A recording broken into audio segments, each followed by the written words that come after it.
Starting. Hey, we're on. Hey, yo, what's poppin'? I'm Chad, and we're about to make everybody's dream.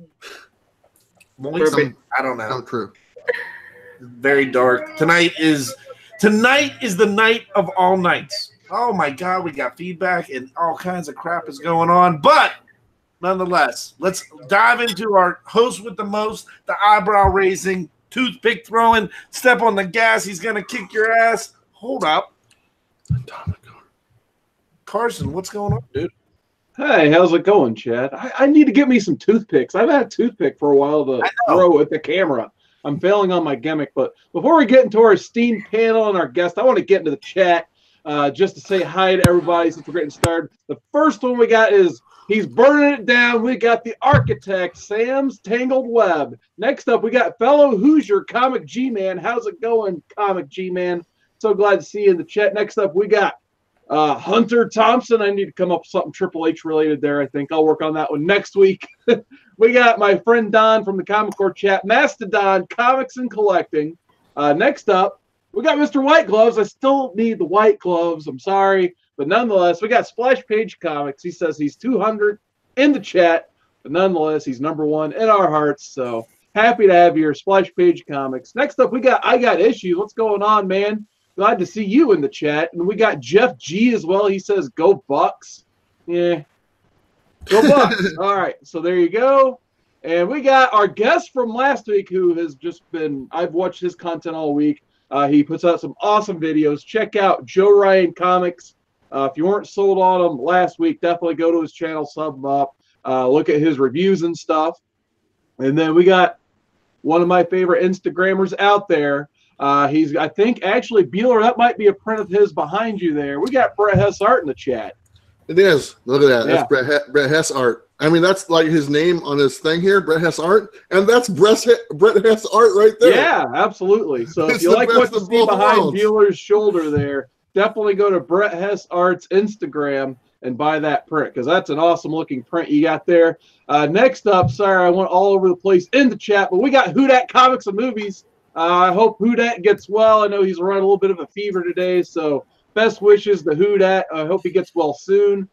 We got Fire Davis in the chat. I guess he's also burning it down. We got other Chad, or first Chad, or so I don't know which Chad was here first. We got 90MF Comics in the chat. He says, what's up, Chad? So Chads are saying hi to each other. We got one of our boys from the new Comic Core Unlimited coming soon to a YouTube channel near you. We got Comics Misexplained in the chat. What's going on, CM? Another one of my favorite YouTubers and Instagrammers. We got Lindsay's Geeked Out Knickknacks, one of the channels I've been following since I joined YouTube day one last year. So check out Lindsay's Geeked Out Knickknacks. We also have Poor Mike in the chat. This message just got deleted. I don't even know what he said. Sorry, Poor Mike. Nonetheless, what's up, Poor Mike? We got Poor Mike. we got Poor. Couldn't have said it better myself. Poor, and then we got Mike. Kachung. What's going on, Kachung? He says, good day, peeps. And then, I just joined in time. Thank goodness. We got, let me take a sip of water for him, like I usually have to do. We got Bake the Snake. What is going on? Bake the Snake. All right. Time to get to our panel. First up in my line, we got KATREN Figures. What's new this week, guys? How's it going? Her hair looks wonderful. Hey, guys. Thank you. And I'm eating about Write apple it down, pie. finally. What's on the menu today, Mark? Apple pie. Apple. Oh, my God. Apple pie. That's Hold an on. American is something. Yeah. Apple pie. Apple Next pie. up, here's someone who's been killing it on his videos. I think he's put out a video almost every day this week. We got Midwest Comic Man Paul. What is going on, Paul? Not too much. I should have. Can't more- remember because he's old. Yeah, shut up. I should be dropping at least one more this weekend, and Awesome. I also want to say one day I would like to see Comic Tom run through everybody on his chat when he gets like 180. The whole show is just a rundown of everybody in the chat. That's it. The show's over. Good night, guys. See you next week. Sorry we couldn't get to you. Yep. But nonetheless, if you guys like Golden Age artist spotlights, book reviews, check out. Paul's been doing some killer content lately, so please check out Midwest Comic Man's channel. But next up, we got the man himself. The 1, 2, 32. I think he's up to 35. So our counts are a little off. But we have a multi-time world heavyweight champion, Great Legend. What's going on, Legend? This is the Great Legend. I'm coming at you live. And that's right. Last week it was 41. This week it's 35. I'm going back in time on my very own rewind. Great to be here and excited to say we got COMICTOM101 today. So great to see Tom here tonight. Woodard, back to you, baby. All right. Thanks for that, Legend. Next up in my line, we got another killer live show. Been killing it every single day, sometimes twice a day or 3 times a day with live streams and videos. What's going on, Comics with Bueller? It's been a busy week. It's been a great week. I'm doing my thing. I'm showing up on people's videos all the time, and this guy Tom keeps bugging me and wanting me on his videos. I got Brian from Simple Man Comics. He's wanting me on his videos, and what can I say? I'm a wanted man. And here I am on the Comic Court every Friday night. Nice to see you helping out those small timers. All right, next up. Last but certainly not least, he just crossed 10,000 subscribers today on YouTube. Yes, absolutely. Our guest tonight, we've got COMICTOM101 in the panel. What is going on, Tom? Oh, what is good? Did I pass 10K? I didn't pass 10K, did I? Yeah, you did. Yeah, you did. We would like to announce not on our yet, not show yet, not right yet. now. Almost. I'm looking. You just gave me a heart attack. I'm like, wait a minute. Okay. No, I'm at 9,400. I'm close, but man. But I'm almost there. But I'm here, and I'm so grateful to be here. It's good to see everyone. Thank you for having me. I like the ink, Tom. I didn't know you're all tatted up. Oh, I'm all tatted up, man. You got sleeves and everything. It's gonna get rebellious. It's gonna get crazy. You still got a little room on that left arm for some, don't you? Yeah, I used to work at the bank, so I used to roll my sleeves up. So I stopped the tattoo right here. Went like 3/4 on it. Yep, exactly. He has a tattoo of me on his back. It's kind of weird. It's like Steve-O. He had it before we met, which is the really weird thing. It was really weird. It's Bueller in his vest, but he doesn't have a shirt on underneath the vest. Don't tell him. Don't tell him everything, Tom. I've always wanted to get a tattoo. Like great. No. Yeah, no, just sit down, Chad. We're 6 minutes in, Chad. Calm down. Okay, sorry. Keep the clothes on, Chad. No, it was gonna stay on. I just in that general waist area, so like the dolphin jumping out of my mouth. No. Okay. No. Comic Tom's got a boudoir Bueller on him. Can you blame him? Who doesn't want it? So, Tom, 1 year on, right? That's right. 1 year. It's been a fun year. February, right? That is Bueller awesome. too. Bueller as well. We thank you for joining us tonight. But what inspired you to get to do the YouTube thing? To start the YouTube thing? Yeah. I remember chatting with Ryan back years ago, and I would tell him about how I just wanted to make random videos about the collecting stuff that I like, because I do always like being part of the buy sell trade community, just learning about random items and cool comics. I thought it was fun when I had these conversations learning about, at the time, it was back then, learning about Mark Jeweler variants and different grading companies, and it's like almost a decade ago, but I would chat about that stuff and think, wow, this would be fun information to just make videos about. And I had an opportunity about a year and a half ago after at the time, my part-time job went under, the business closed. I could have either gone back to working full-time or go comic books full-time. And the only way I could think to do that is to for one, continue the, having a storefront and helping my buddies, listing and all that kind of stuff. And then also starting a YouTube channel and building a community and just doing what I wanted to do. Because the last thing I wanted to do is list comics online all day. So So when I wanted what to was do- what was your part-time job? Do you mind me asking?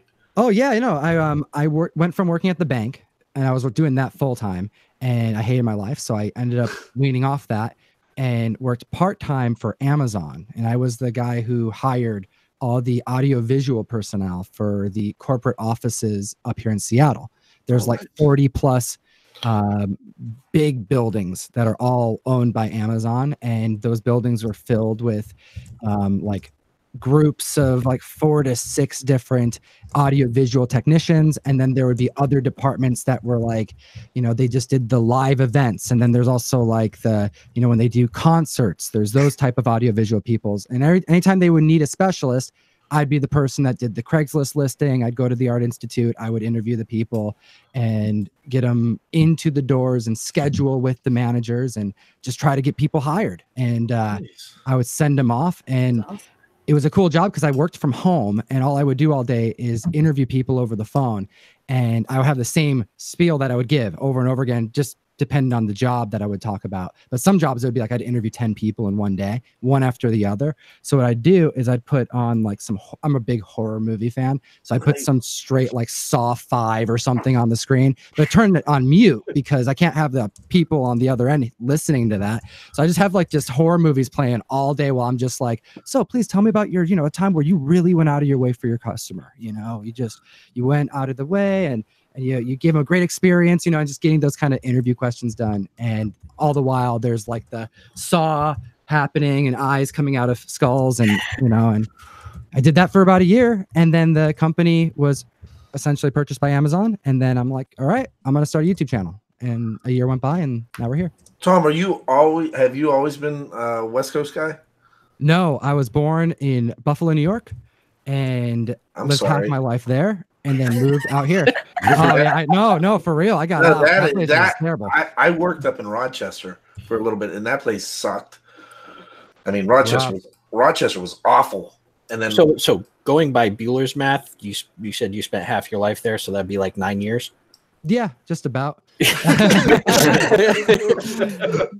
lived in California too, maybe a third of my life, right? No, a third of my life. I moved out when I was like 8 or 9. I'm 28. So yeah, a third of my life. So you're a West Coast guy. Oh, heck yeah. Washington is the best place to live. If anyone ever wants to know where the goal is to live in the United States, it's Washington State. Or Oregon. Really? Yeah. Have fun. You guys don't even paying sales tax. Oh my gosh! You want to talk about taxes? Sales tax. What is what's the drink you guys have out there? You guys don't have Coke or Pepsi. You have this other brand that's at all your stores. What is it called? I don't know. It's like Royal Crown Cola weirdos. Oh, RC. RC. Yeah. RC. What are you talking about? RC. Moonpie. It's awesome. So it's like, what kind of drink you want? We have RC and watermelon soda. Like what? So, listen, Mario Lemieux, he wanted RC when he bought the Penguins and he built the new stadium. So at the new arena, that's all they only serve RC, and that's the only place I know that can have RC cola. RC's the best, man. It's everywhere. So You've got all three. When you were giving an interview, did you ever once be watching one of the movies and let slip out, oh shit, that was his head? And I know you watched Human Centipede at one point, and you just said, "Ref, no."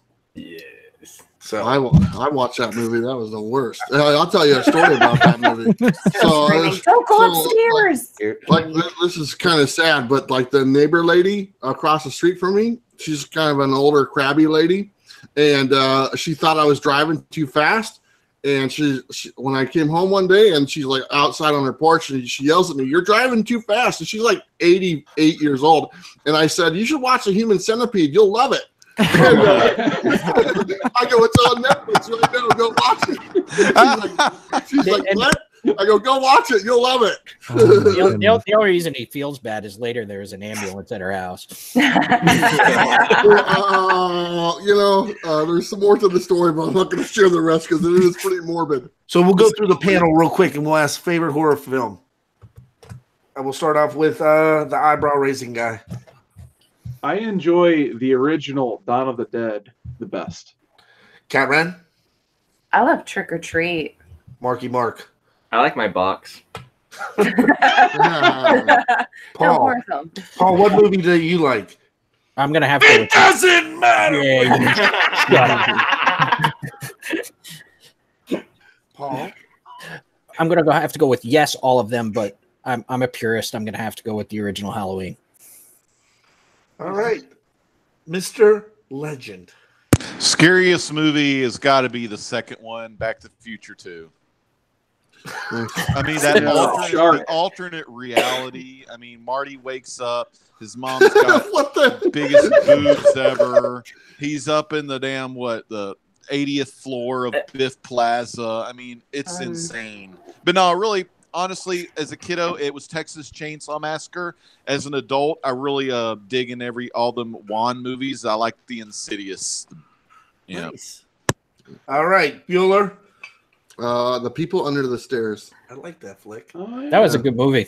That was a good one. I saw it as a kid. Wes Craven. Yeah. First time I watched. Okay, small story. The first time I watched that, I was supposed to be studying at our college library, and it was like 2:00 in the morning, and I had a big exam coming up.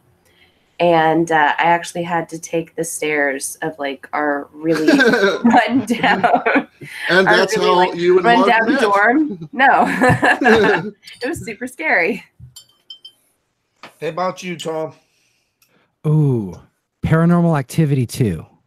That's probably my favorite right now. I change. I get hooked on one and then it changes. I don't know. It's hard to pick one favorite scary movie because what I'm a fan of is horror as a genre, and there's like so many really bad horror movies. But even in terrible horror movies, there are scenes that are some of the best cinematography in the entire medium. You know, so as far as favorites, I really like the Paranormal Activity saga, the whole thing. I think it's a masterpiece, but it's also not like the greatest. I don't know. I'm kind of tied, but tough question. It's like asking someone your favorite comic book, you know. Yeah. Right? Caleb Murphy guessed mine. Wrong Turn #1 was the first Wrong Turn was awesome. I love that flick. So, hey, where'd you go to school, Tom? I am a college dropout. I went to. I live out here in Washington. That's why we like each other. I graduated high school with my associate's degree, and then went to University of Washington for almost a little over 2 years, and got like, I don't know, less than a quarter, probably 2 quarters away from my bachelor's, and I just didn't want to go anymore and stopped. Well, that's awesome. They always say if you do something that you love, you'll never work a day in your life. I got a question for Tom. Tom, so I want to. When were you introduced to comics? Introduced? Yeah, my dad, when I was really little. Okay. What was the story behind that? Probably. So my dad was in a band called Ookla the Mock. Ookla is. Are you familiar with Ookla the Mock? Oh yeah, I have all their records. They're great. Yeah. No. But he's in a band called Ookla the Mock, right? And they are they're actually, maybe I should explain what Ookla is. So Thundar the Barbarian, there's this like Wookiee creature in the show, and his name is Ookla, and he is, his race is a mock. So anyways, he's in this band called Ookla the Mock growing up, and he's the drummer for him, and they were a nerd rock band, and they, like, growing up, I went to like Catholic school and had to like wear a uniform and stuff. My dad would bring his band to like my second grade Catholic school class, and they would play songs about math and Mr. Potato Head and Aquaman and Captain Kirk and Werewolf by Night. Like legit, you can go on YouTube and type in Ookla the Mock and find songs about all of these. Spot the Cat, like Data's cat from Star Trek. They go deep. They're like some of the craziest nerds that are around, and this is like before the internet, so you had to be super diehard, and they introduced him to comics hard. And my dad got into Vertigo and like the serious stuff like Hellblazer and Preacher and all that. So I since I was really little, just comics were always around, and when it wasn't about comics, it was like my dad singing about comics or being in rooms with them playing music about Aquaman. And they would do as a band and like as a big group. I remember being like 6 or 7, and Thursdays they called it Sea Flash, which was Chinese food and superhero movies. And it was like we get a whole family together, and the family is like the members of his band and then all their pothead friends and whatever. And they'd all get together and we'd watch like the OG Fantastic Four movie that people are like, oh, no one's ever seen this movie. I remember being 6 and seeing that like terrible movies because they had it all on VHS because they were all super, super dorky. And yeah, I just grew up around it. And it got to the point where my dad was managing a comic book store, and he just rented out the apartment behind it, and I like legit lived there for a couple of years. So just grew up playing D&D, Magic, and so you're one of the kids that actually followed in their parents' footsteps when it comes to comics, because I know my kids didn't want to do it. I know Chad has kind of said the same thing. Yeah, my kids. It's kind of like the day I found the greatest. It was like the greatest day, the greatest day of my life, and the worst day of my life is like the worst day of my life was when Tyler, like my son, he's like, I'll go to the movies with you and that, but he does not. He's just like, this is stupid. And I had to play Fortnite. When my dad and my mom actually helped me get into comics because I had a bit of a stuttering problem growing up. My mom would make me read those Golden books, and then my dad would make me read Spider-Man. And I was like, yeah, Spider-Man's awesome. Paul reads Golden Age. Yeah, he does. That's right. That's awesome, though, about your dad and the band, man. Like, the greatest day ever was the day I found my dad's porn collection. The worst day of my life is when I found my mom's porn collection. Yeah, that's what mine was, too.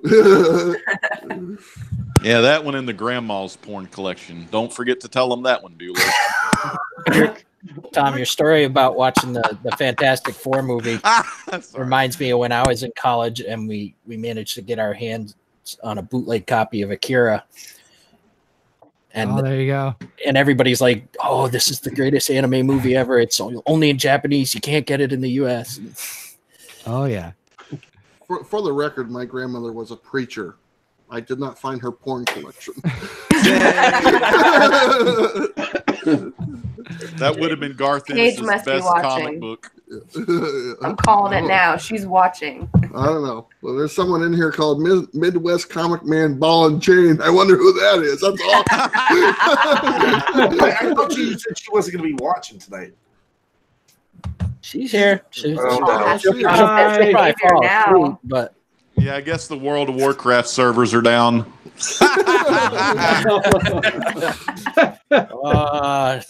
Legend, you just earned a chocolate at C2. She's gonna kill me.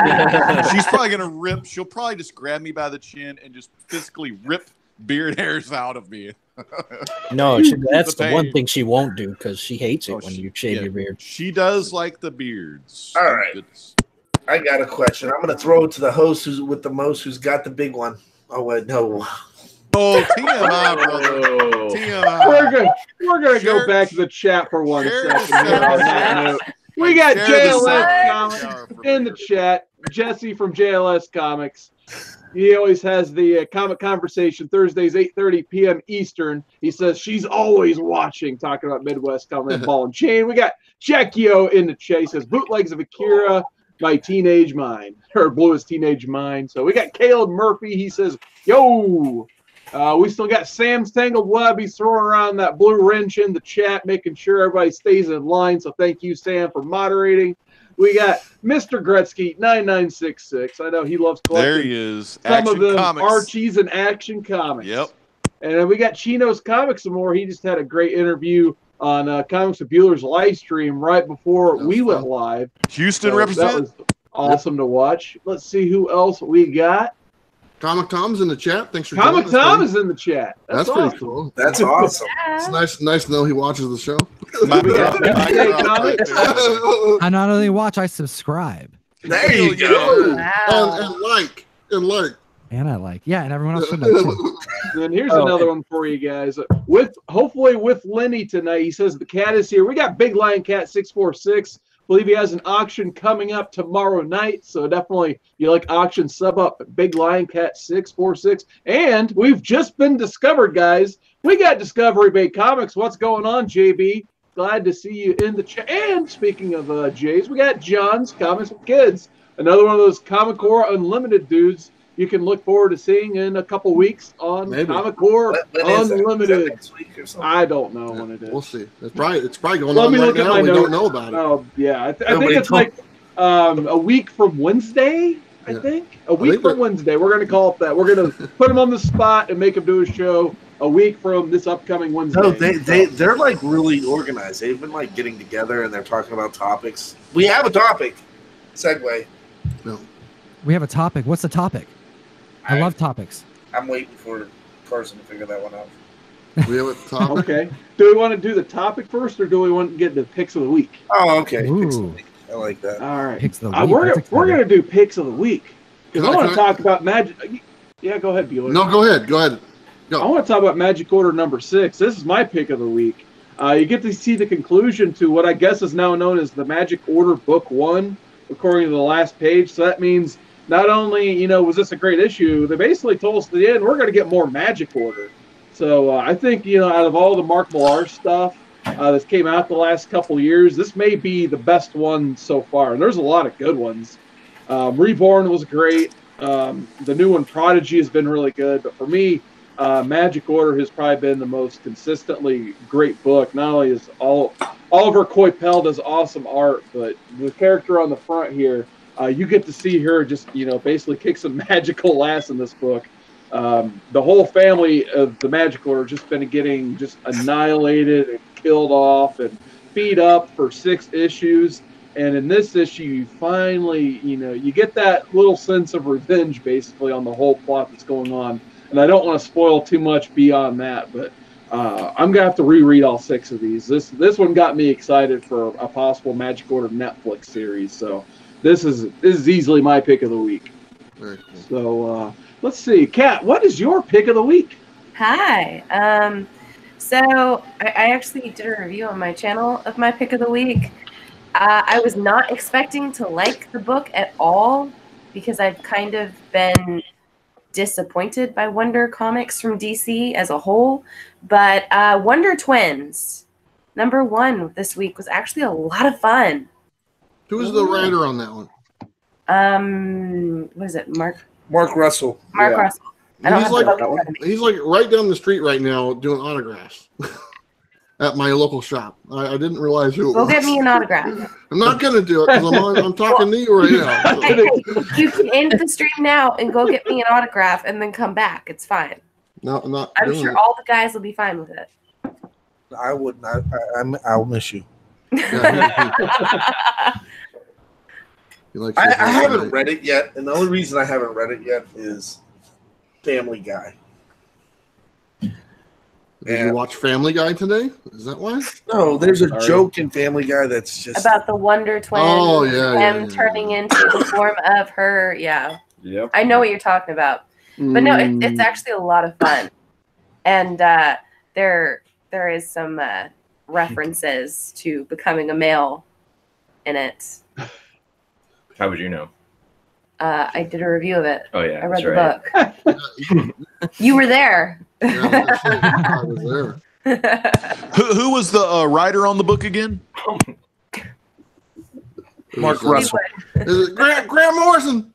Mark Russell. Mark Russell. All right. Mark Russell. Farmhand. There you go. Yeah. Oh yeah, Farmhand dude. Cool. I think my favorite part of this book is where, like you said, there's a whole part where he's becoming a man and all that stuff, and then he's embarrassed because he gets the new nickname, and then for some reason, of all people, Batman decides to tell him his story about how he got his nickname in high school, and then Superman chimes in with the same type of story, and I did enjoy that part. But Paul, you've had a lot of interesting videos and stuff put out this week. Do you have a book you'd like to talk about this week? No, because he's boring. Oh, come on.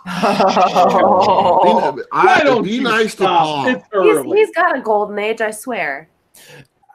I don't have a book this week, but I do have something I want to show off. Big surprise. Show it. I'm on call this week. Get over it.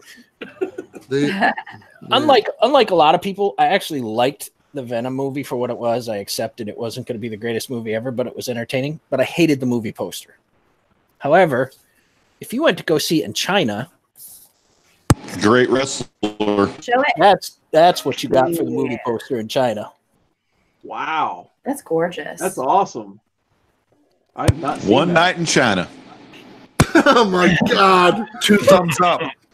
So I mean, that actually makes it look like the movie might be cool. Yeah, well, I bet they were disappointed. Yeah, right.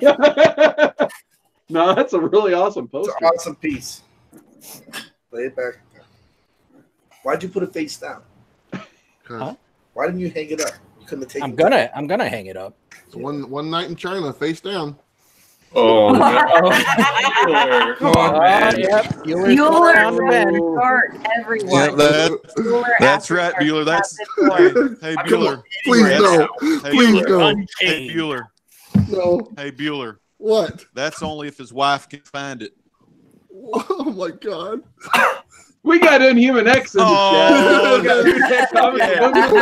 Oh, hell. Thank you. Paul's gonna fucking murder me. So- I'm dead, man. So Legends, I'm dead in Bueller Chicago. after dark. what is Legends pick of the week? Pick of the week is going Farmhand. to be Animal Man. Nice. Farmhand issue 5. I know it.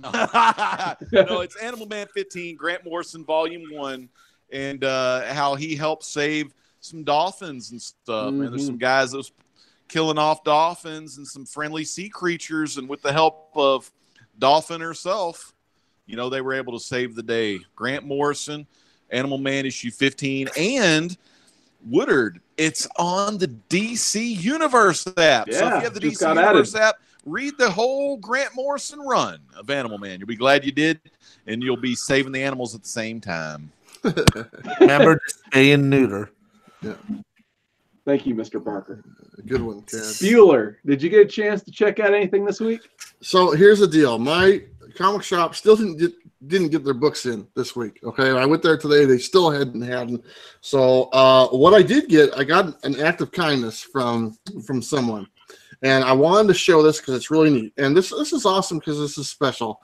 This is the Goon in Nothing But Misery. Okay, and here's what makes it so special. On the back, there's a note from the person who sent it to me. It says, "Reader copy. Comic Tom says it's a good read." That's You hear that, Eric sent to Powell? me. You hear that? But I get that all the time. Like, I'll get stuff sent to me, and there'll be little notes like, "Comic Tom said this is really good," and so I just wanted to show that. I'm going to give it a read. Obviously, it was great that a gentleman by the name of Steve sent it to me, and obviously, it's got Comic Tom's recommendation. So I'm going to give it a shot. Thank you. All right. So, Tom, do you happen to have a pick of the week for this week?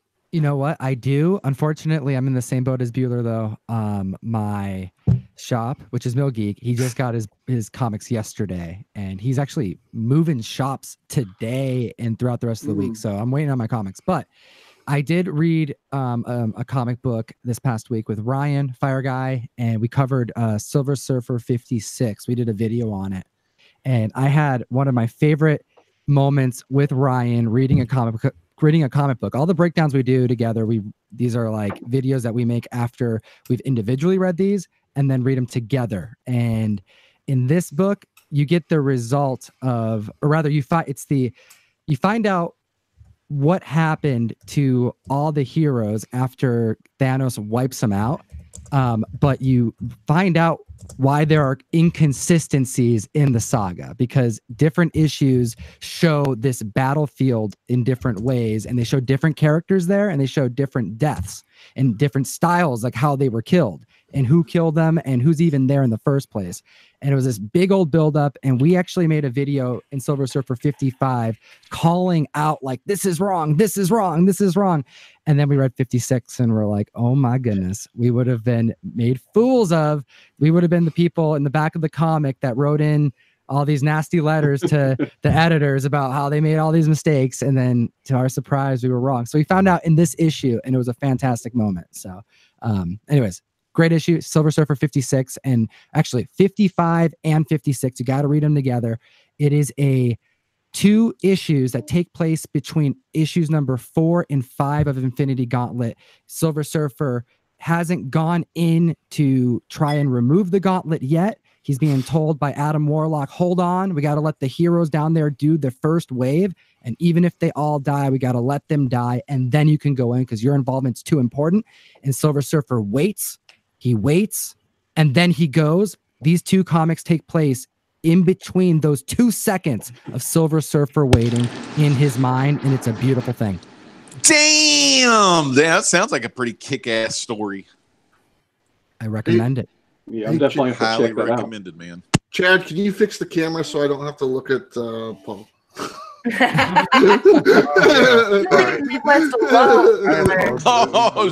Paul, I got you. I was trying to do the mouth all the words for Tom because he was speaking so eloquently and nobody could see. So I mean, we can always do a podcast. I think it ended up looking like a 70s kung fu movie though. Oh no, can you not see my face on the screen? We can now. It was my stupidity. Yeah, I'm sorry. I'm dumb. Gone too soon. Plain Paul is nice to look at. LOL. All right. I was Before we reading get the into chat. I love to read the chat. I love yeah, to we read. got. I don't know if I've chatted him out yet, but we got Comic Spectre in the chat. Another one of those guys who's going to be unlimited a week from Wednesday. So what is going on, Comic Spectre? And I think I saw the Amazing Murfinator hop in. I know he's one of those guys who's always on the Great Legends Show auction every first Saturday of the month. So happy to see him. And we got the sick man himself, Economics in Comics. What is going on, Economics in Comics? Siak! There you go. I was waiting for somebody to do it. And then Murph wants one, so I'll give him one. Except I don't have a book in front of me. I'll just say anyway. We got them newsstands. So there you go, Murph. That's one for you tonight.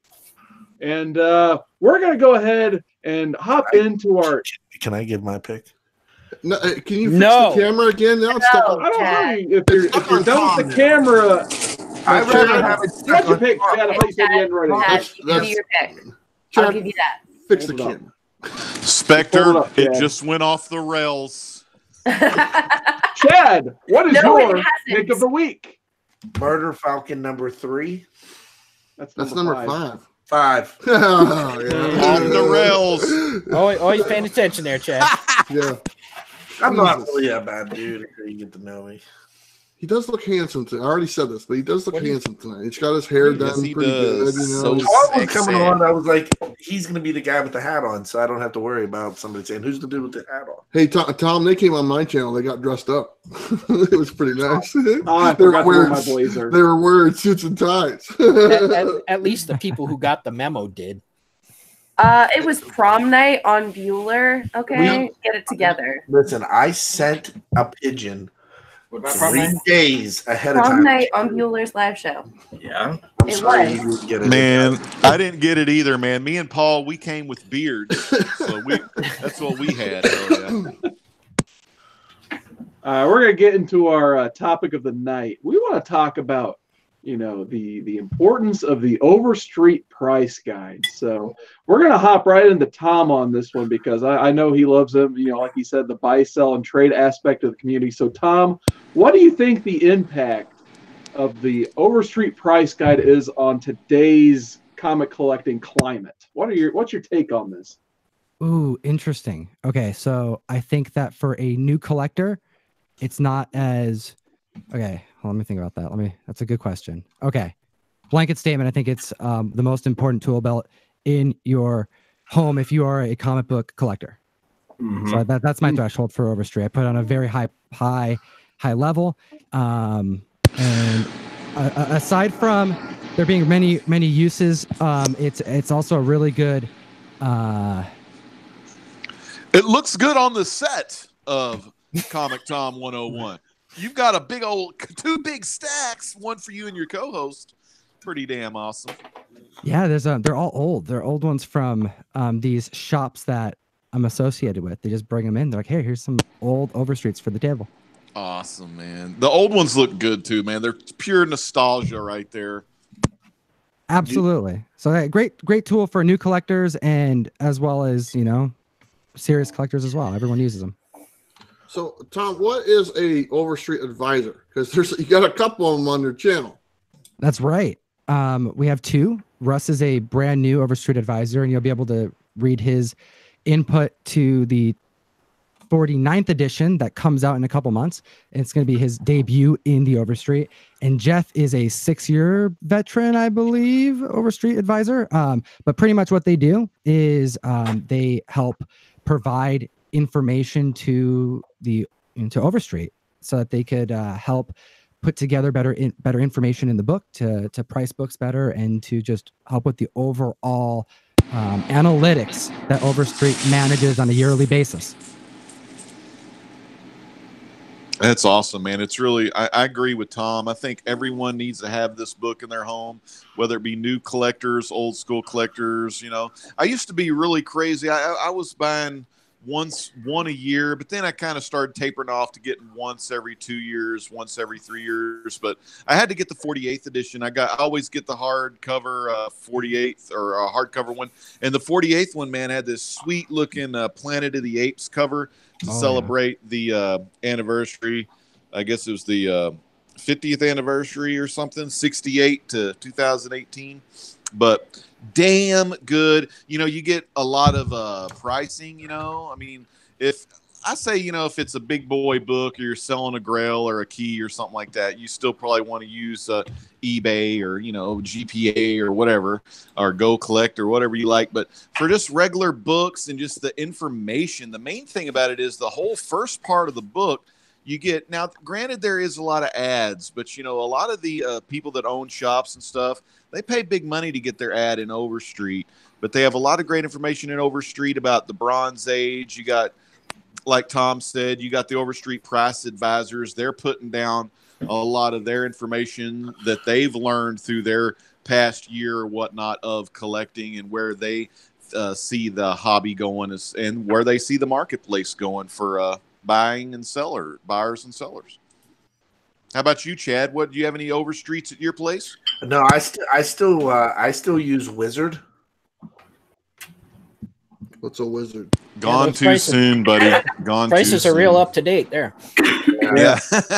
It's from November of 1994. So one of the best prices you can get. Superman 75 still worth $50, huh? What is Superman 75 worth in there? Woodard? Well, let me flip through and find out. Somebody read the chat or something while I'm looking. How about I don't want dead silence again. Chad, what about the Overstreet? I guess no Overstreet for Chad. I told you I'm not in this to do that. I read the books and I throw them in a tub. Yeah, all right. That life. He said that's his wife's bathtub. The past one had a lot of good information about Planet of the Apes, you know, collecting books, all kind of stuff, man. Auction sites. I mean, if you're an auction host, I mean, this book, you definitely need this book in the collection just because it'll get you some knowledge in your brain. But by the way, the issue 75 currently guides at $30 in near mint minus, which puts it closer to 40 plus in near mint. Now I know that's probably not what is going for on eBay, but that is what the guide says. Wow, awesome. What's it say? In 1994, the platinum edition was selling for $200. The black bag was $26.50. It's gone up a little then. The stand edition is $11. So there you go. It's on the Wizard. It's the Wizard magazine. Yeah, Wizard Harry. You're Wizard Harry. A beautiful Spawn cover. This is the only one that was near me. So there you go. You're a wizard, Harry. There you go. Something really cool. You're a wizard, Harry. Something go ahead, Tom. What's that, Tom? Oh, say something new that happened this last year with Overstreet. The 40th edition was the first year where they stopped the spiral bound option. So you do have like the Planet of the Ape one, like it's the paperback. You also have it in hardback, but then they would put out a larger, oversized one, and it typically had a spiral. This was the first year they abandoned the spiral and they replaced it with a binded oversized. This one is so gorgeous. And it's got Buffy on the cover, and I definitely recommend it because these ones don't have the ads that were being discussed. They streamline it keep it straight to just the content that it needs to have. And this one sits on my mantle. I have like 2 in my living room. Whenever someone comes over here, I can't tell you how often in my life, and this is like whenever someone asks how often, or rather how important is Overstreet, what I can say is that I can't tell you how many times I've just been living my life and have one of the people around me go, where's an Overstreet? Can someone give me an Overstreet? Where's an Overstreet? So it's like a gotta keep it coffee around. table. Yeah, it's like a coffee table book. And you mentioned that one with the spiral. This is the first year without the spiral, man. I remember one of my favorite spiral editions was the Ninja Turtle spiral edition. I don't know if it's 2013 or what year it was that it came out, but it was really cool. And a lot of those big oversized editions, like Tom mentioned, a lot of the shop owners, well, back in the day, I haven't been to an LCS lately, but they used to keep those. The shop owners used to have those always on hand, you know, to look over and stuff. Absolutely. KATREN, let's see your book. Mark, Yeah, how many times have you been hit by that? Thank you, sir. May I have another? Once or twice. But this is actually the first Overstreet I've actually owned. I've always thought about picking him up and then just didn't, but I saw the Buffy cover and I had to get it. It's a good one. What are your notes there? I see some notes in there. I got little bookmarks. I don't even know my bookmarks. Right in the middle. I didn't do a top 10 list for hunting for my channel this year, and that's because last year I felt like my books, once I announced them, just kind of went on blast. So I'm keeping them close to the chest this year. To the best. Mm-hmm. The best. Man, I tell you what, speaking of the best, nothing like the Comic-Con. We got 50 live viewers right now, Woodard. Nice. Well, yeah, it looks like a few more people join us in the chat. We got Flaming Sheila. She's back in the chat saying hi to everybody. Glad to see her. We got Pocan Joe, one member of the Blasted or Stash It crew from Sunday nights. We got Barbarian Kung Fu. He says Overstreet is only useful for Golden Age and earlier. Anything newer, the market changes too fast for an annual price update. So that's actually a pretty interesting take. We had Geek of the West. He says, hey, I'll enjoy that name. That's pretty cool. We got the master of slabs, the slab dragon himself, TJ Watson. He says he wishes the prices today were what they were in 1974. And I think we also had Double S join us. I think he's already left by now. He had to leave, but I think I forgot to mention it previously. But what is going on, Double S? Sorry I missed you previously. And Legend, this was your time, and Bueller's putting up a Power Ranger, so that's distracting to me. Bueller. Power Rangers. What? Power Ranger. Oh my gosh, Bueller. You're teasing me, man. That's 90s. All right. He loves That's it. it. Can you What's flip the it for me? story on the Power hold Ranger? on. I got to know. Bueller, take the camera, Bueller. I want to see it. Okay, I'm taking the camera. I gotta flip the head over because it's one of those flippy ones that you wanted so bad. I want to see you flip it. No, flip it back, and then I want you to see the flip. I just dropped it on the floor.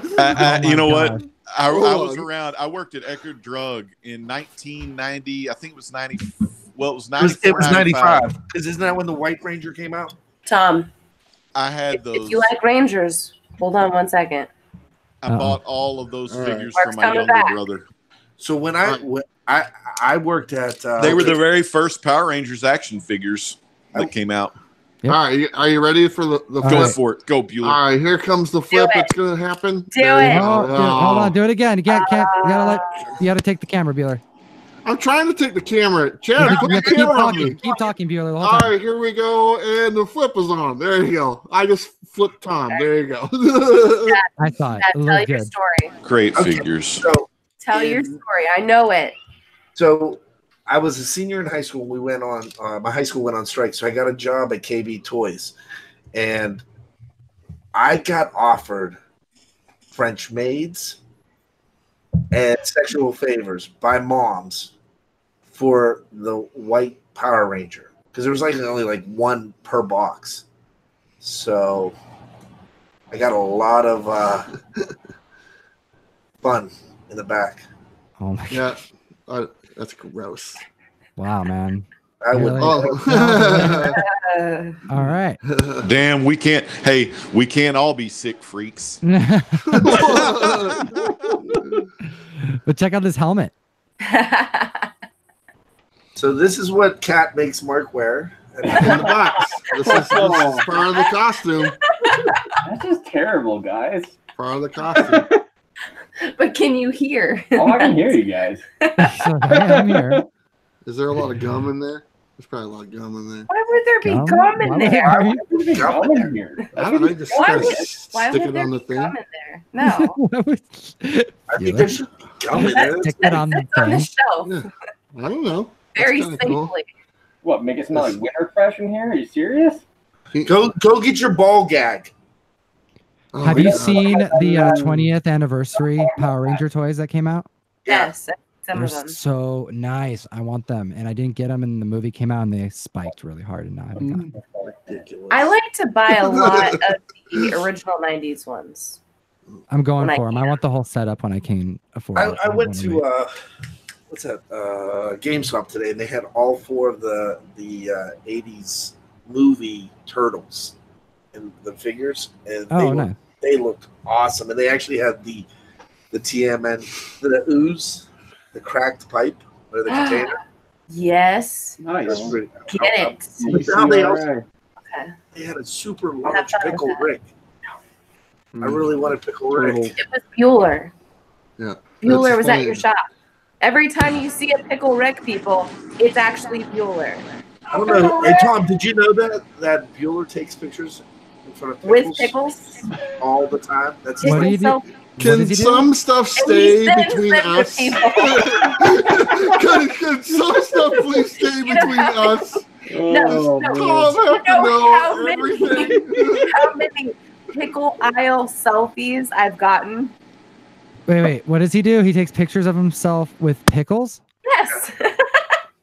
What? You Why? heard it here first. because he hates Bueller, pickles. I've never. You don't like pickles, Bueller? No, I don't like pickles, but I like They're taking pretty pictures of terrible. Pickles. How do you not like pickles? Give me They a don't. second. I don't like them. They taste bad. Give Did me you a have a second. bread and butter one, or did you go with the spicy or dill? What kind? There's a whole bunch of different flavors, man. You don't know what your palate would be like. You know, sometimes I leave the pickles on the burger and I just eat it, but Oh. for the most part, I take the pickles off, and that's just me. I'm different. Everyone's different. Some people like the soft back. Some people like a soft back Overstreet. Some people like a hard back Overstreet. All right, Tom, this is where we go off the rails. I got a Well, question actually, for you. So- real quick before you do all that, Chad, let's go back in time on the Are rewind. you that hot? Okay. And let's go to Midwest right. Comic Man. Midwest, do you want Here you the go. hard back or the soft back Overstreet? What do you I have both usually. want the Overstreet? You Oh, we got robot. Yep, we got Robot Legend. Robot. I agree with a lot of people that if you're looking for like prices on moderns, it's kind of useless. It's comes out once a year. But if you're a Golden Age collector in particular, aside from photojournal books, this is the most important thing you can have in your collection. When you had, especially for raw ones too. well, and like you look on GPA analysis for an older book, you're going to see one sale back in 2009. yeah, that's where- 2006, 2005. That's where your Overstreet advisors come in, because they're the ones that help track what prices are selling for and how much they should go up. Doing their homework, they are. In the Golden Age, you had books, the numbering system would go 21, 22, 28, 5, 6, 7. So it's very helpful for finding out numbering order for books when they came out. And Legend had mentioned the ads and how he didn't like them. To me, the ads are very important, because when you're looking for that $5 book from 1948, you're probably not going to find it on eBay, but you're going to find it on one of these dealers that advertises in this book. So if you're looking for hard to find books, it's in value. It's got articles about Golden Age stuff. I can't not have it. Show it. Dude, that is so awesome. Wait, And wait. real quick, I got to get. Oh, come on. I got to Come get on. what Bueller. Pickle Bueller, selfie. Yeah. I gotta ask Bueller, what do you think about the Overstreet guide? I Okay, are you done showing my pickle picture? Yes. He has more. I know he does. That's gross. Please don't show my pickle. That's going to be the thumbnail tonight. So the Overstreet price guide. Show me your Hooters. My thoughts on this, and Tom kind of mentioned it, as far as like being on your tool belt or whatnot. And that's what this is. This is something that I use as a reference. I don't even look at the prices. The prices in this book are irrelevant to me, but the information that this book provides has assisted me in a large portion of the videos I've made over this last year.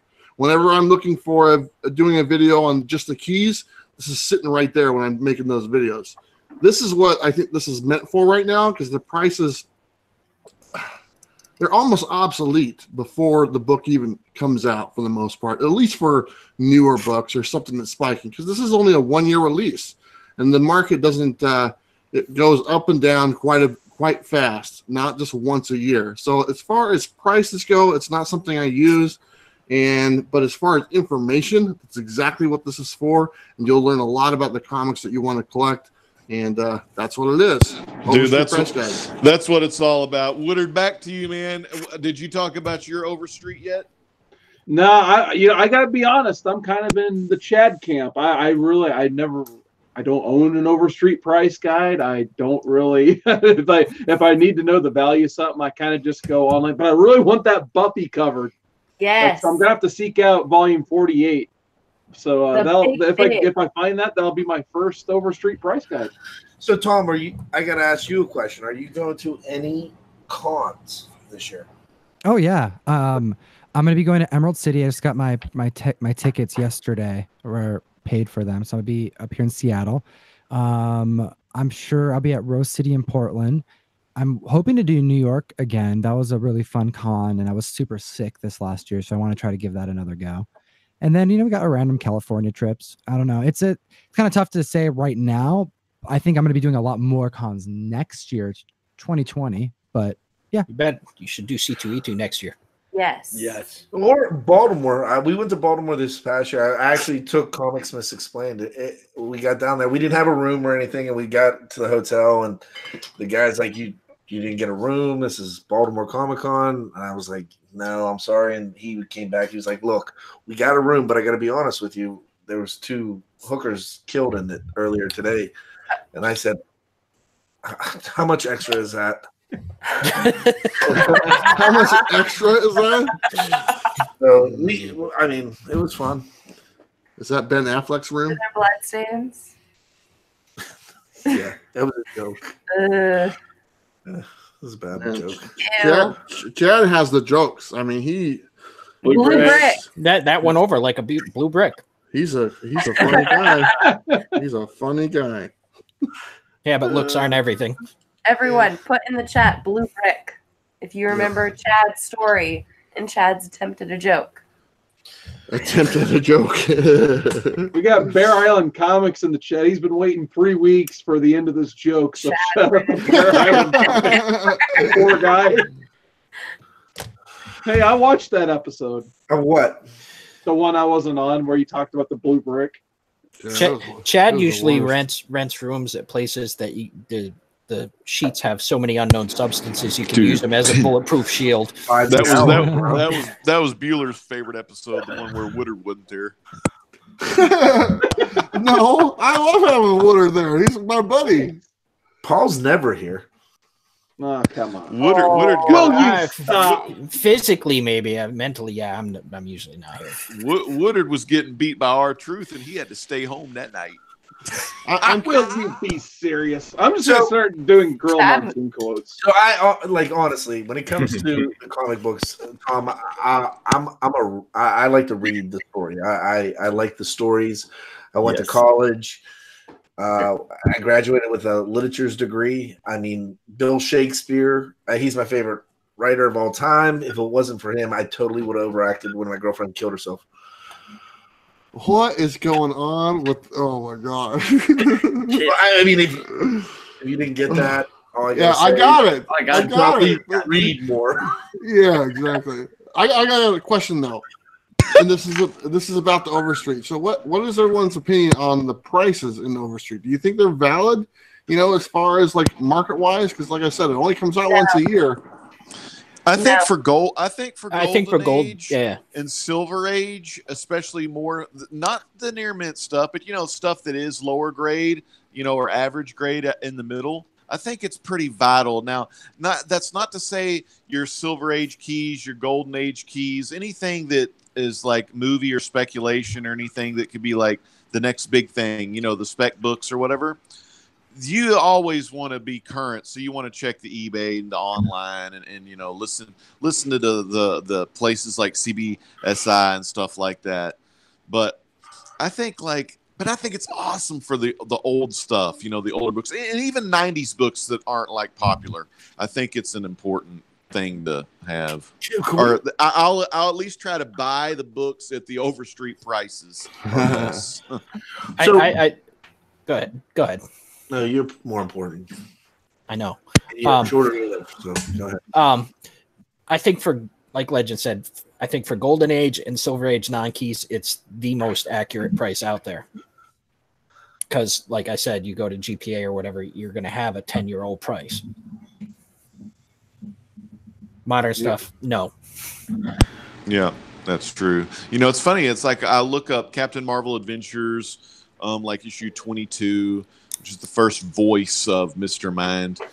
Or, like just some random like old school Fawcett books or whatever. And it's like, last sold in this grade, 2006. Or, it goes pretty freaking far back, and as far as like, dang, this book in this grade has not been sold in so long. And then you come along and then you have like a Marvel Family number 1 6.5 that you bought like for about $2,000, maybe even less. And then Black Adam's big time now and everything, Dwayne "The Rock" Johnson, and now it's like a 5-figure book. You know what I mean? It's just like JLS just made the best point of all. It's like anything else. It's a source. You can't rely on one. Yeah, I think that's an excellent. Yeah, JLS, man. So, I mean, what do you guys think the next big spec book is going to be? Oh man, it could be Flaming anything, Carrot. Man. Flaming Carrot. Well, I want to know what Tom thinks about the prices in the Overstreet. Oh, I think the prices are great. I think it's probably. I know. I'm gonna be the only one here. I don't think it's only great for. I think it's great for all genres too. Okay, because this is what I think. I could be wrong. You can disagree, but what would you? There's a lot of comic books. Like however many comic books you think there are, there's more.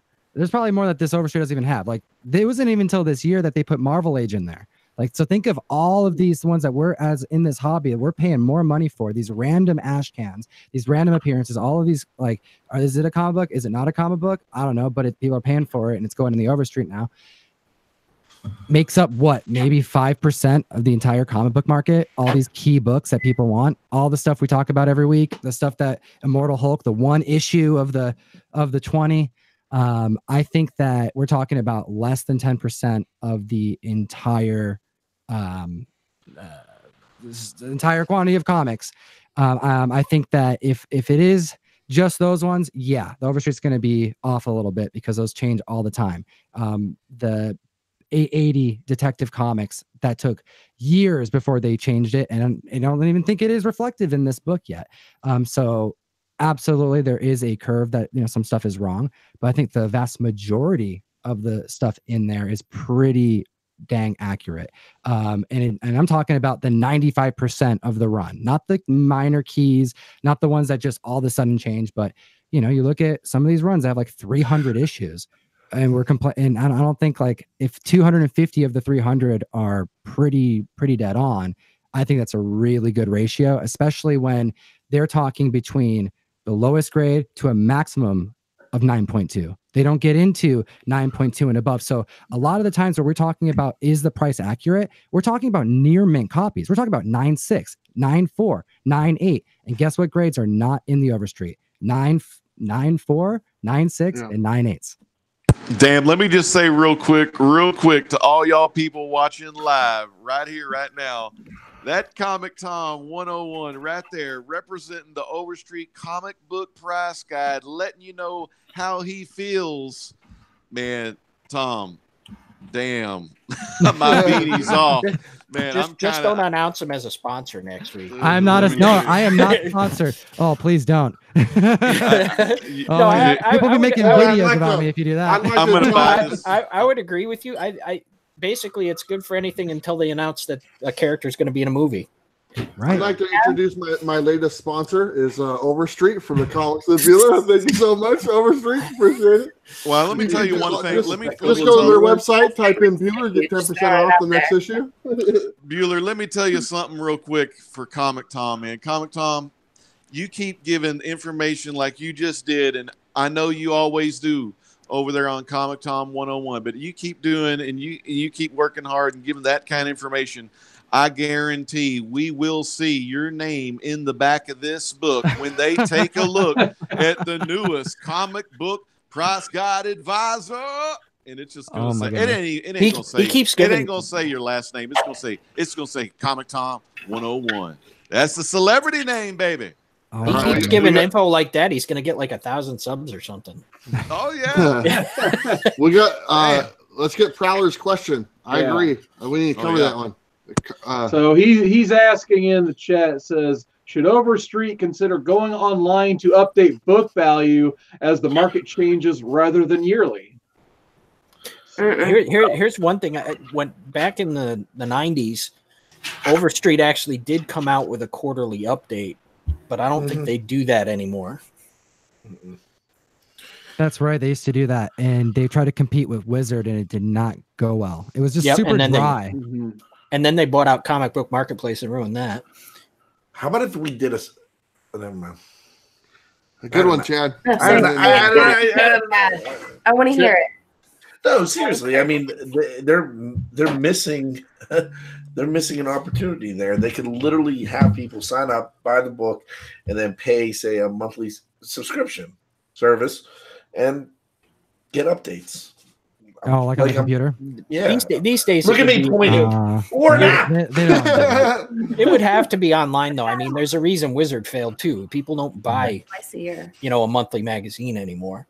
Right. That would seem like a pretty heavy thing to take on, with everything moving so fast. Okay. If there's only a website that kind of does that right now, that kind of keeps track of stuff that's going on. I think there is a website that we all might be aware of. It's cbsi.com that kind of tracks different things that are going up in value, if I'm not mistaken. So instead of trying to compete with just a monthly thing or even doing an up-to-date app, what if they just did $2 a year? Every 6 months they come out with one. Oh, I have to imagine it's like an event. Instead of doing like the 49th, the 50th, just do like 50.5. And then do 60 with 8 variant covers. Yeah, imagine it like a. So Tom, can I bounce something? Since we're off the rails a little bit, can I bounce an idea? No, that was a good question. Actually, let's answer. Can I answer that question real quick? Yeah, that was a good question. No, I think you have to think of it like a comic book. Realistically, they have like these quotas they're trying to make, and I'm sure if they were to split it, they wouldn't be able to do the appropriate print count that would make it work. True. This book that we showed, you and I are one of 500 people that own that, I believe. They only made like 500 of those. It's an event. When they release Overstreet, they're at San Diego. It's like a thing. All the dealers that weekend, they're all just getting the Overstreet and going through their bins and changing prices and doing stuff. Like it's a big old event, and I can't imagine them having the time to put together anything other than one time a year, because it's packed with info. That book is packed. Anyways, good question. Awesome. So I have a business question for you guys on this panel. Yeah. I was thinking about this, and I wanted to run this past Tom. I thought this was a good idea. Diamond's coming out with direct to ship to, right? Nope. Yep, they are. Pass. No, they're not doing that anymore. The app says different. I don't know what you're talking about. My LCS because of Diamond shipping. So here's the deal. Like you're gonna have access. It's kind of like Comics Pro. You know how Comics Pro they created that software, and then I think LCSs have now the capability of opening up their own web page, and it kind of like filters into their order, and then they can order it directly through Diamond. What happens now? If say somebody was able, I mean, is there a way that you think that the community itself, if there was somebody that, let's say, opened up their own direct to, would that be that it's able to give that discount, the maximum discount possible? What do you think that would do from an LCS standpoint? Do you know what I'm saying? Are you just talking about another distributor? Yeah, I'm saying, okay, so say I got my Diamond license, and how LCS is paying what is it, 27 cents? What for a $4 book they're paying? I think it's $1.27, correct, per book. It depends on how many they buy. I think it's closer to half. Yeah, how many they buy, and if you're the buying at publisher, like a midtown level, you're probably paying like $1.25. and the publisher has different prices structure as well. So, if say you did a subscription service where you're buying you pay a certain dollar amount upfront on the month, and you pay for your books, but I'm offering you 50% off on your books. I think that's right around the corner. DCBS. Ooh. Where's the wait, what do you mean? I'm not following. So you're saying that you're saying someone should volunteer to just do it? No. I know where this. I know something that's coming like this, but there is a particular. Okay, so you pay certain tiers, kind of like Netflix, the old school Netflix, like where you pay $9.99 and you just got online. You pay $10.99 or $12.99 and you got one DVD and online, and then if you did the $15.99, you got the online plus the unlimited discs to your house, right? That's right. Tiered pricing. So say you're paying $30 a month for the subscription, plus you have to pay for your books, but you get your books at 50% off. Okay, that could add up pretty easily. Just saying. And then the next tier, 40%, 35%, all the way down to 15%. Okay. Interesting. I'm not sure. Because if you did something like that, obviously there's going to be a huge buy-in because people are going to go 50% off. I'm going to get my books. Could you imagine just the sheer volume of variance that you could probably get across the board? So the where the money, the issue when it comes to selling comics to that extent, when you're doing just a handful of orders, you can deal with margins like that. But as soon as you're dealing with like more than 30, 40, 50 people that all have individual comics that are on their list that you have to manage, and then each have individual requests, and then each have some titles that get canceled, so now you have to revise their lists, and you can imagine the workload every single person. Then next thing you know is, it'd be really good if you had maybe one location where one person just did it, and then you're describing LCS. That's why we have LCSs, is because it's what ends up happening is you have like 100+ comics that come out every week. So it's that workload that like difference in percentage makes it make sense. But work. Diamond's going to be offering that late this year to the LCSs and anybody that has a buying license through them. So they click it, it automatically goes to them, and they get the order. There's no order fill right there. Like, you don't manage your list; they manage their list. So it's an app of like you click in, you order it, and then the LCS gets your order, and then they add it to. It goes directly to you from Diamond. Diamond direct ships to the end user, the end buyer. Oh, so there's no LCS. So you're talking about just buying directly from the. You would place your order. I think what he's trying to say is you would place your order with your LCS, which gets transmitted to Diamond, and Diamond direct ships it to the buyer. So basically, your LCS is going to get a cut of it, but Diamond direct ships to the buyer. Oh, interesting. I've never heard of that. That's interesting. So what's the business? What's the business? What's the? Ultimately, there's no. I'll talk to you about that offline. No.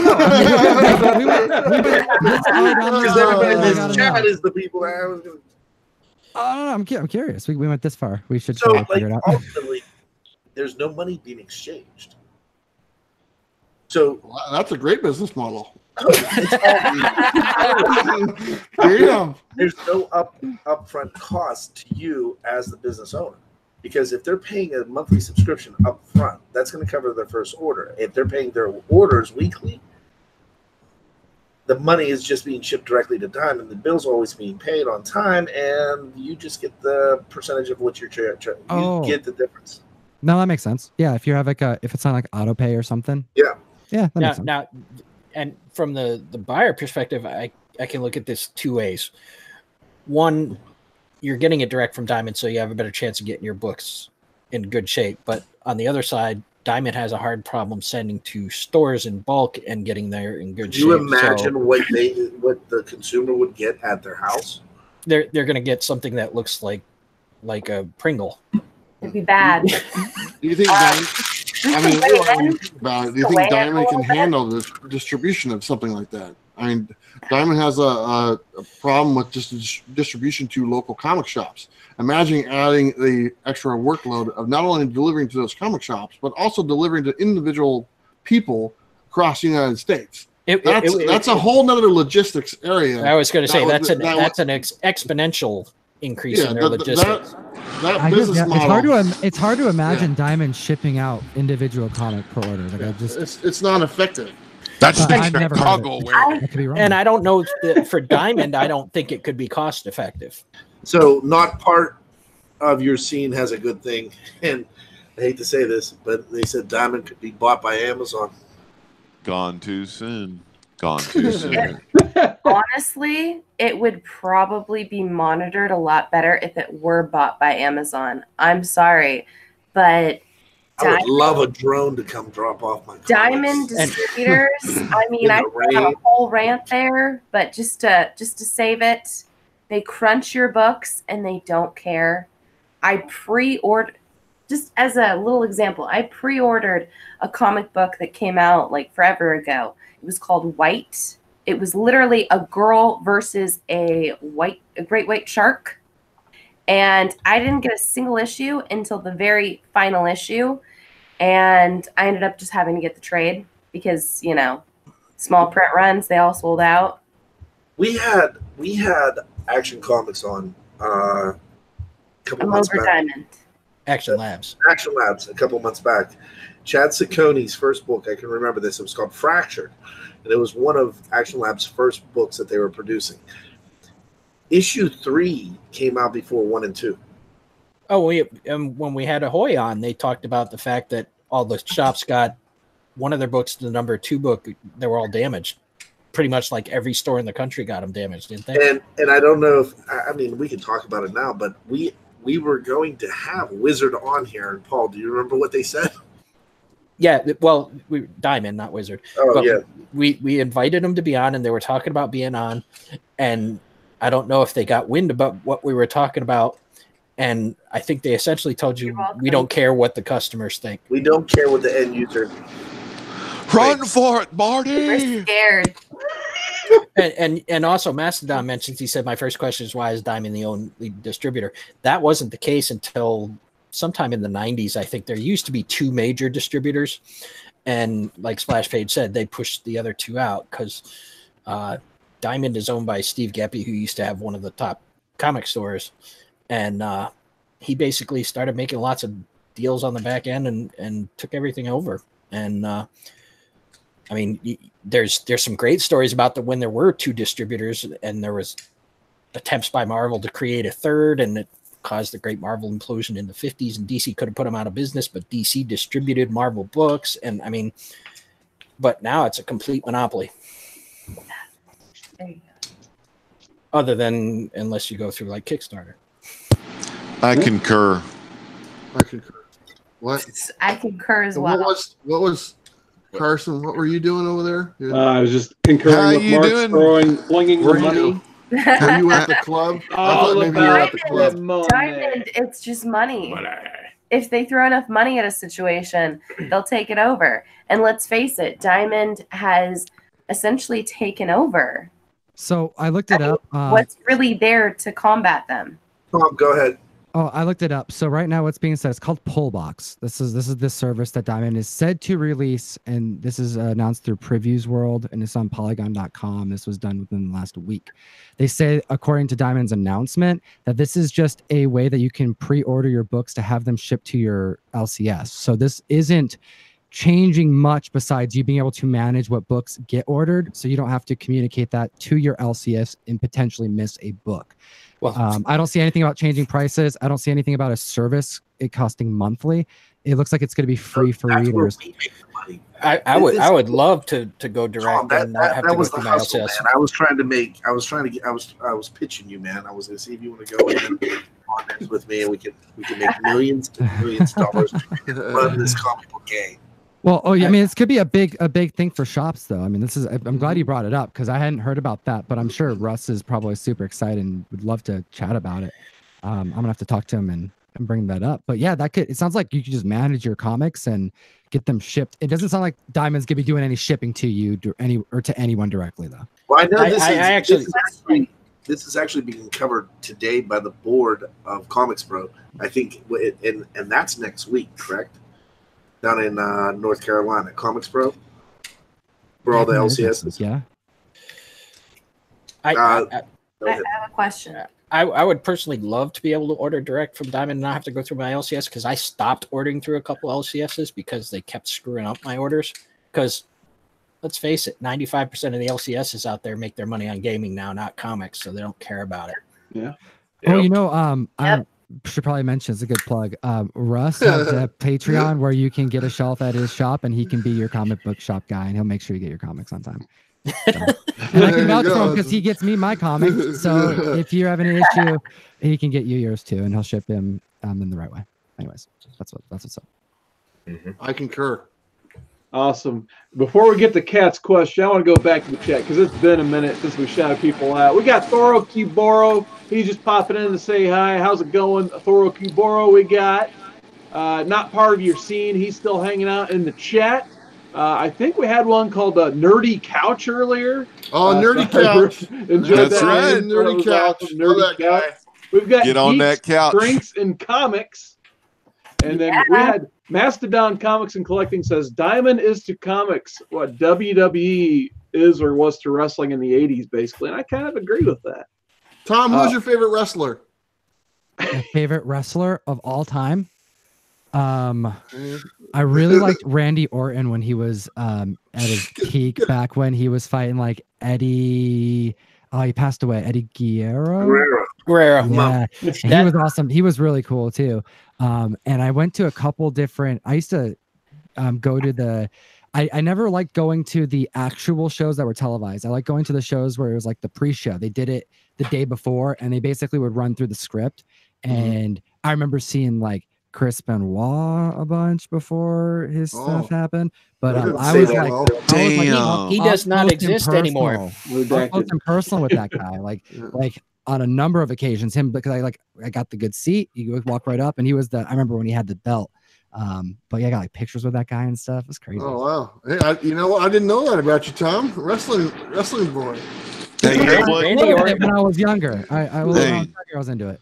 You know what? When you wrestle 300 days a year and you're doing the flying headbutt off the top rope and possibly off some cages, man, you're really gonna get that brain trauma. I think that's what made him go crazy. Yep. Yeah. Hey, after Tom listens to our Elimination Chamber review this weekend on the Great Legends channel, right after Elimination Chamber with Bueller, Chad, Legend, and myself, 1 year from now he's going to change his name from Comic Tom to Sports Entertainment Tom. Ooh. But anyway, Kat, what was your question Tom previously? Well, it's probably way past now, but my question was to the return policy of Diamond and the crunched books that they're constantly sending out. I'm gonna say it. I'm gonna say it for Paul. I'm gonna say it for Midwest ComicMan. I know what it is. I just want to hear it out loud on this. I'm gonna let you know. This is what Midwest ComicMan. I'm gonna say it for him. Fuck Diamond. Yes. Right? They fucking fold our books, bend them, wavy. You see how we get Marvel books off the shelf? I've seen people take pictures of the brand new Marvel books, and it's like a damn wave, man. I could ride it on a surfboard. Actually, it would be a hoverboard by Mattel. I look at it this way. Waves like that will press out, by the way. Not that I know anything about that, but I know, but still, just for the common folk, you know, for the dusty roads of the world, you go pick it up off the shelf, you lay it down, and it looks like a wavy ass clown. Yes, it does. Not all of my books have to be a 9.8. I read my books, and you know, I love the stories. But you know what? When I pick it off the shelf, I expect it to at least be a high grade when I grab it off the shelf. When it's torn or it's bent up or what have you, that's ridiculous. It's a brand new book, and I'm spending upwards of $5-10 on it, depending. And I think it's ridiculous if it's just completely crunched.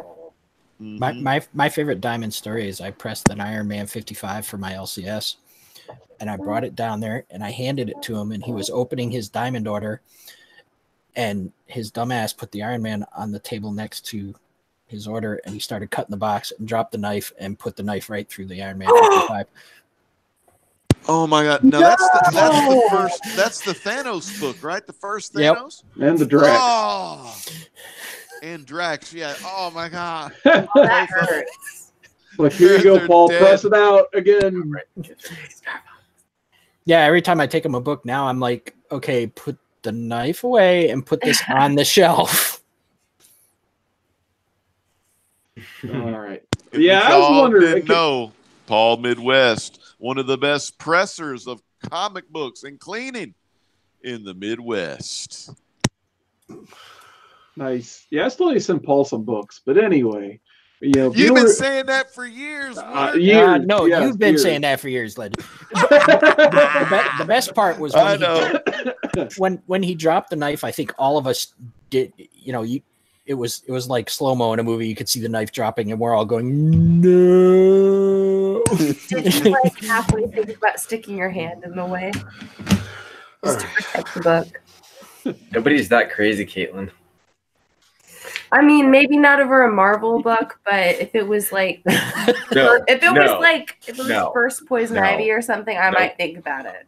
I'm just saying. I would drop the knife. The thought would cross my mind. Nope. Tom and Bueller, how you guys? I would use it as fire starter. I'm getting hungry. All right, Bueller, he needs a Taco Bell. Let's go ahead. We're going to go ahead and wrap up tonight. I'm getting hungry, man. Big thanks once again to Comic Tom. Tom, any last plugs, thoughts, anything? Panel's yours, buddy. Oh, you know what? Plugs all go to you guys. Thank you so much for having me on here. And I've been watching a number of your shows, and way more as of like this last month. Bueller has been sending me links nonstop. And I really do appreciate like all the tags and it's been so much community happening over this last couple months. I've been feeling that more now than I have over this whole year. So thank you for having me on the show, and I'm looking forward to being on again. Let's do this again soon. Dude, yes. We want to just tell you, honestly, we appreciate you coming on here, and we love you, man. So thanks. Open invite. Thank you. That's right, man. Comic Tom, one of the best. That's right. Up in Washington, way better than Oregon, Bueller? Yeah, I would like to point out that with Tom on, this is probably the first week in 2 months that Bueller hasn't sworn on the air. That's a bunch of shit. Oh. There we go. There we go. First things first. After dark. First things first. Washington is not better than Oregon. That's a bunch of shit too. You know, but yeah. Washington is so bad. The NBA team had to move halfway across the country to get away from them. So you know, that is right. But I just want to, I guess if we're closing it down, I just want to say thanks to Tom coming on. Appreciate it, my friend. I've been hanging out with you quite a bit this week. It's kind of weird. I don't know. But, me and Tom got our new show every Tuesday night, 5:30 p.m. Pacific Standard Time on COMICTOM101. It's myself and him, and we test run it yesterday or Wednesday, and it went really well. We had a great time. And I just naked ladies. That's right. There's naked ladies. But I want to say thanks to everybody on the panel. It's always nice hanging out with everybody here on the Comic Core. And don't forget to go to Max Pro Supplies, enter the code BUELLER, and you get 10% off your order anytime you want. So there you go. Except for all you bastards who bought out the Max Lights using Bueller's code. That's right. What? My guy made a purchase today for you. That's awesome, man. Keep doing it, man, because that Max Pro Supplies, they're going to be my guests next week. The vice president and the president are going to be on my live stream next week at 5:30, talking supplies, talking all sorts of goodness. So there you go. Awesome. Well, once again, thanks for being here, Bueller. I kind of like this heel Bueller gimmick where you just insult other people's states. So we're gonna have to do that. It's the Civil War, man. It's a Civil War. Kind of reminds me of Pete. How you like pumping your own gas, Tom? Tom's sitting there pumping his own gas. I'm just sitting in my car listening to the radio. I really did like Arvydas Sabonis, big fan, and I also liked the late great Drazen Petrovic. Man, they're all late. They're all late and great. On too soon. Kevin Duckworth, Jerome Kersey, all those guys, man. All right, Legend, any other final thoughts tonight? Final plugs? What you got? Well, I've got a big unboxing for concerning my Elite Dangerous game. I got this new flight stick thrust thing. You're going to have to see it. It's going to be awesome, and I'm going to be playing that game, so stay tuned for that. And we're very close to the next auction. Remember, it is the first Saturday of the month, 9 p.m. Central Standard Time on Saturday nights. YouTube.com/r.95, where the great legends always coming at you live with comics, cooking, gaming, and the truth. You forgot That's the bottom line. And then, of course, Comic Core. I'm part of this show, and I really appreciate Chad. You are? Woodard, and KATREN, and Mark, and what are we going to talk about? This ain't Elimination Chamber this Sunday night after the Elimination Chamber. Check us out, the WWE PPV review with Chad Woodard and the one and only. The man is the best when he wears his vest. Comics with Bueller. All right, that's about all I got to say. Peace out and God bless. Back to you. Seawood 19. Sorry. Mandela effect. Anyway, very much appreciate you being here tonight. Great legend. I heard through the grapevine we may get an appearance by the architect himself, Sam's Tangled Web, this Sunday. We'll see. If he's back, if he, I heard he's resting his back. I don't know if he's going to be back on our show. But I think if he can get he'll have the back ready by WrestleMania. We'll see the architect at WrestleMania, but we'll see. Burn it down. Are y'all talking about Sam? Or y'all? Yeah, we're talking about Sam. I thought y'all were talking about Seth Rollins. No, we're talking about the original architect, Sam's Tangled Web. That's right. Yeah. Sam's the man. Seth will be back. Seth really, kayfabe, he really hurt his back. He's getting it rested. He'll be back. All right. Before I get to my next panelist, I do want to shout out Drew Manchu. He's been in the chat for a while. I had a chance to say hi to Drew, but glad to have you in the chat, Drew Manchu. But speaking of Drew and the Blasted or Stash It crew, Midwest Comic Man Paul, final thoughts, plugs, what you got?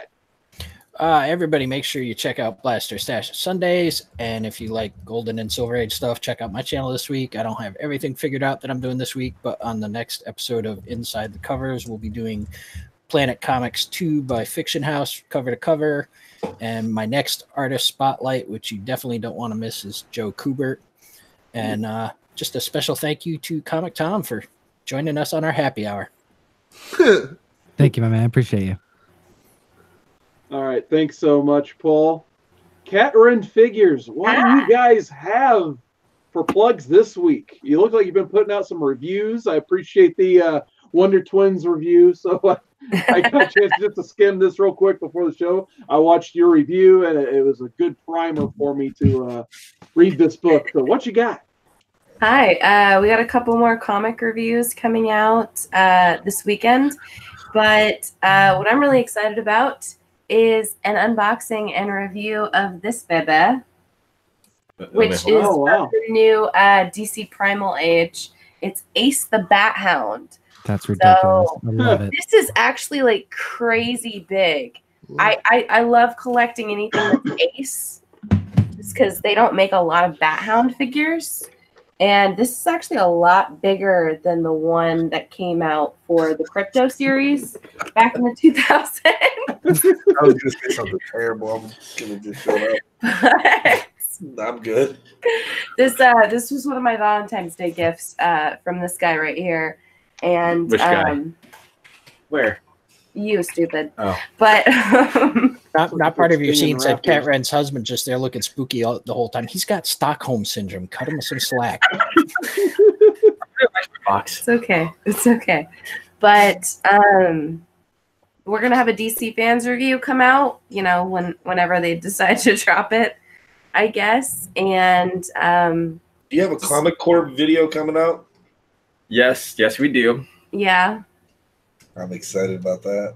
Yeah, and at some point, when about this video, when both Mark and Chad decide on a time, Chad and I are going to go toe to toe in Injustice 2. Blindfolded edition. Yes, both Chad and I are going to be blindfolded and naked. No. I agree with that. No, I might be and naked live on the Comic Corp. Bueller After Dark. Just Bueller After Dark. Bueller. But we already decided on our 3 naked characters. Ladies. Tom, you're gonna like this because my 3 out of my lineup are Harley Quinn, Starfire, and Hellboy. Oh, very cool. I like Hellboy a lot. See? Chad's on my side. Oh, quick, Tom. What's your thoughts on the new movie? Oh, I'm so stoked. I think it's going to be awesome. I think we're going to get a real Hellboy movie. Yeah, I think it's going to be much more violent than what we've seen before. I think so. That was in watching his, what's his name? David Harbour? David Harbour. Stranger Things guy. Yeah, David Harbour, Stranger Things guy. He does David Blaine. David Blaine, who also is one of my heroes. That guy's by the way, I'm a huge Magic fan. If no one knows that, I haven't ever said that on the mic, but David Blaine's awesome. Bueller, we should watch some David Blaine and do a reaction video. No.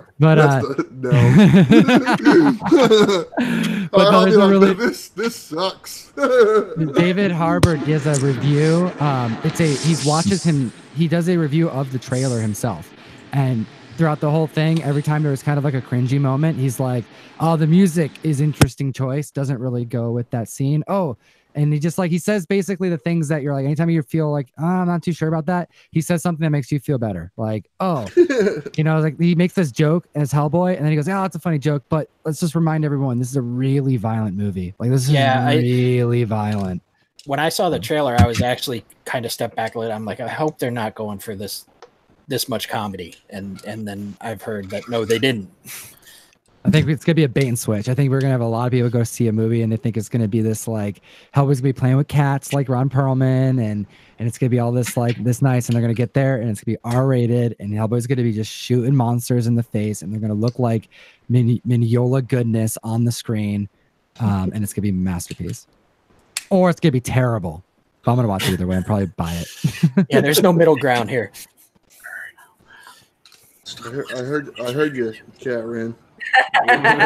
All right, see Wood. Oh, that's my turn. I forgot. But I gotta keep it out. KATREN, I watched that. Excited. So I got 2 videos probably coming out next week. I'm doing the whole Sunday signatures thing. I'm going to try to put them out 7 p.m. Eastern using that YouTube Premiere gimmick.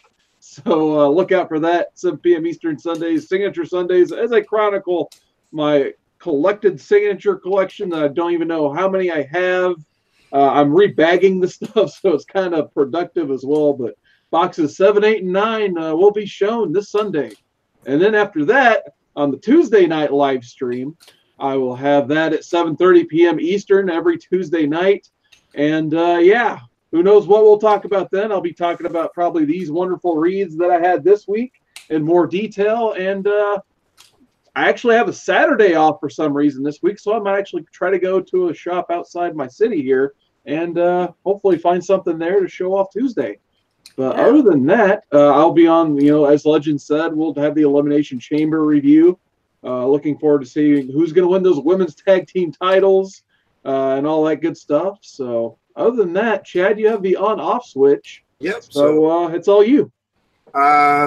We got the Elimination Chamber. Sub up everybody in the chat. Watch everybody's videos. We love you guys. I will be doing something this week with C. Woodard and a couple other guys from the panel with Chuckload of Comics for C2E2.